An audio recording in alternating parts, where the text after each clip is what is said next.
Activity number 2 is called Hope Jump. For this activity, you need to make sure and take care of yourself physically. There is some movement involved, so adapt it however you need to adapt it to work for you.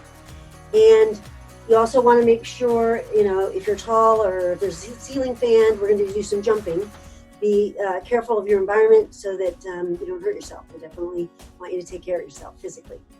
Okay, so for this one, the first one you want to do is you want to just jump as high as you can using your arms, throwing them up in the air. And you want to do that several times, like, whoo, see how high you go. 2, 3, 4. Okay, so, I got a few, foot off the ground.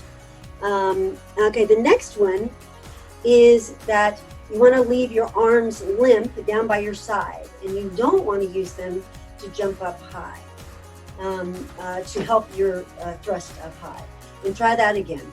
Jump again, 3 or 4 times. See how it goes with your hands just limp down here. All right, the last one, you want to take your hands and do like this in a 90-degree angle. And you're going to jump again, but each time you jump, you're going to thrust your hands towards the ground, okay? Do that again several times, like 3 or 4 times. You're thrusting down with your hands at the same time you're trying to jump up. Okay, so that activity reminds us that one of the pieces of cultural conditioning we have in society is self-sabotage and to work against ourselves. And we do it in a lot of ways we're not aware of.